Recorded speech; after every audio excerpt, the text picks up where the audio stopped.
Are you tired of using complicated tools to edit your videos? Do you want to reach a wider audience, establish your brand, and boost your business more effectively?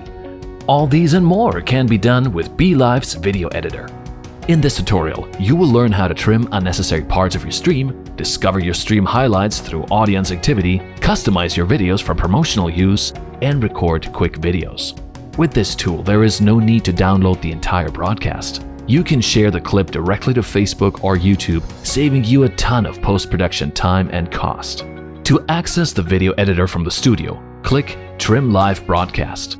You will be directed to your Videos and Broadcasts page. Under Video, you will include your past broadcast that you made or edited using the video editor.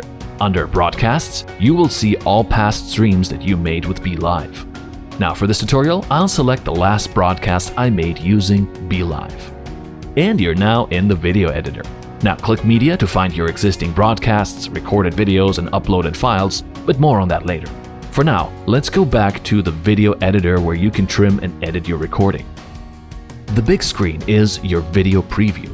If you click on any point on the timeline, you'll be able to preview a specific frame. Click here to play or pause the clip. Now you can also click Zoom in for a closer view of the timeline or Zoom out for a wider view. These two controls will allow you to locate specific parts of your broadcast. Click Fit to view the whole timeline within the screen. If you make a mistake, don't worry. Simply click Undo to reverse your last action. And to restore the last action, click Redo. If you want to cut out unnecessary parts at the beginning and end of your stream, simply drag the orange slider to select your new start and end points. The new times will be reflected on the left side. Here at the bottom, you will see your audience activity. This section displays comments and reactions made by your viewers during the broadcast. Click an icon to pinpoint the exact moment it was made during your stream. This data will help you to determine the highlights of your broadcast through user engagement and activity. Next, we have your studio activity. This displays all activity that you made in the studio during your broadcast, including photos you uploaded, guests you added, layout changes, comments displayed, and more.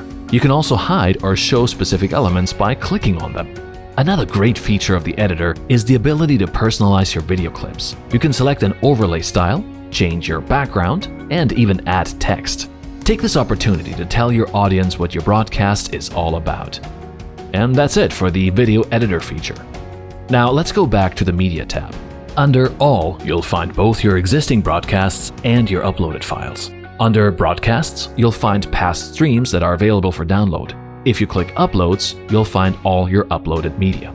Click Broadcasts to select broadcasts that you want to upload to the editor. Those uploaded will be marked with Already Added. If you want to create personalized video cards for your audience, then click Record. You can change your camera or microphone by clicking the gear icon, and once you're ready, hit Record. To save the recording, click Save. This new clip will be added under the Media tab, which is also saved for future use. To upload your own media to the broadcast, click Upload. If you want to download the new clip or broadcast that you edited, click Download on the right. To share the broadcast directly to your Facebook group or page, you click here. Fill out the details and hit Share. And that's it. If you like this tutorial, feel free to give it a like and subscribe to our channel. Enjoy broadcasting with BeLive.